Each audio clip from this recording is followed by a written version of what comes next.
Ed here with the Digital Digest, and today I wanted to share a quick preview for the Sony Cyber-shot RX100 Mark V. Now, this was just announced alongside the brand new A6500. I will have a separate preview video for that camera, but let's focus, of course, on the RX100 Mark V. Now, the RX100 line is credited with not only bringing the pocket camera back into style, but also setting new standards for both photo, still that is, and video quality in terms of what could actually be taken with you just about anywhere. And here in the 5th generation, we have some significant improvements. First and foremost, this will be released this month in October. We're looking at $1,000 US. That is a slight bump up from the Mark IV, but again, there are some improvements. Now, whether or not these improvements are going to be the sort that will necessarily urge someone who owns the Mark IV to go with the Mark V, that I can't make an incredibly strong argument for.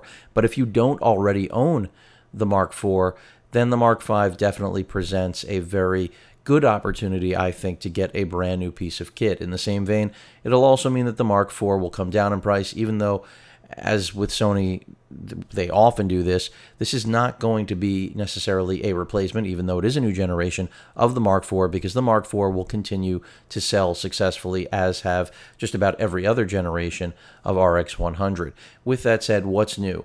The sensor is still a 1-inch sensor. We now have a much greater autofocusing system. In fact, that's what this update is really all about. We now have 315 points of autofocus. You can see that on sensor, something that makes this the fastest and most capable autofocus system found on a pocketable point-and-shoot 1-inch sensor. You also have 24 frames per second continuous shooting, up to 150 shots, I believe, with the new buffer, which is due to a new front end. I'll get into that as I go through this rundown. Advanced imaging processing system. No touch screen here. We still have the same quality EVF that ejects from the top left side of the camera, much like the 4th gen. Enhanced super slow motion capability, greater than that of the Mark IV. Keep in mind that even though the 4K video resolution here has been improved, no pixel binning whatsoever, it still is limited to 5-minute clip record times. For those of you that was a concern, it still exists here, and I don't know what this will equate to with overheating. Of course, when I review the camera, we will have a better idea of exactly what we're dealing with. In terms of autofocus, though, that's what this is all about. I mean, if you had to ask me what is the defining characteristic of the RX100 Mark V, it's the brand new autofocus system. This is something we didn't have in any other generation. 315 points, up to a half a second in order to achieve autofocus. You're capable of shooting, again, that 24 frames per second. 65% of the sensor now is covered with autofocus points. So this is making or blurring the line between a pocket point-and-shoot camera with something you'd expect from an interchangeable lens system, at least in terms of autofocus characteristics. And this all grows out of the A6300 and how Sony changed the game for mirrorless. Here, they're now changing the game when it comes to autofocus for the point-and-shoot category, which, while it may be dying for some, it has been a basically, a gold mine for Sony thus far in the RX100 line. So 20 megapixel stills, up to 150 shots with tracking, again, with that increased buffer size because of that new front end.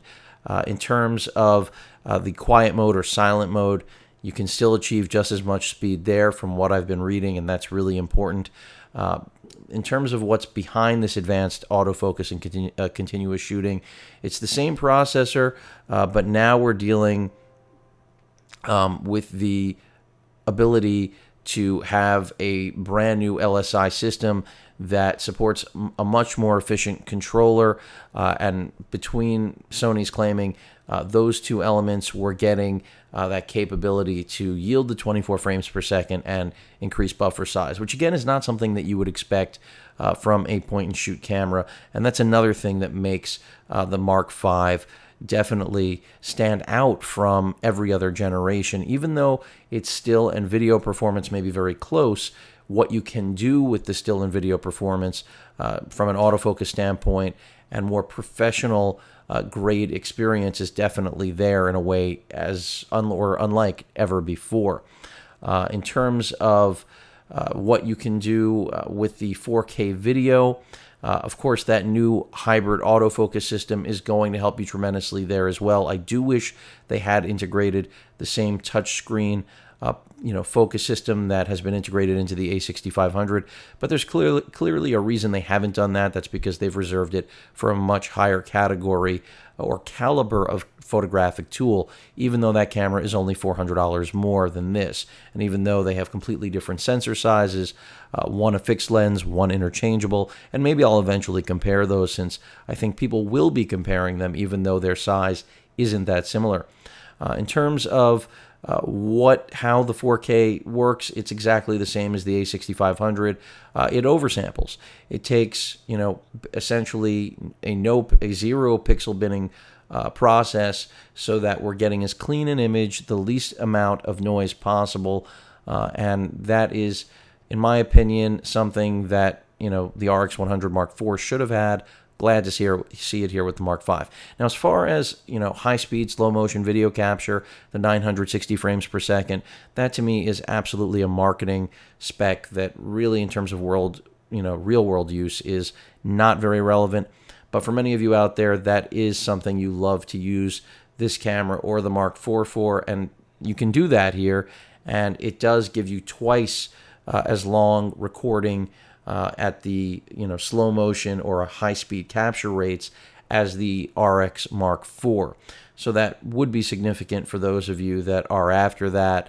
I mean, it's the type of thing that if that is what you care about, you now have the ability to pull that, which I think is nice. But again, I think that's not even secondary or tertiary to what the Mark V is all about. Really, body, build, all of those things exactly the same for the most part. Same EVF, which is best in class for a camera of this stature, form factor.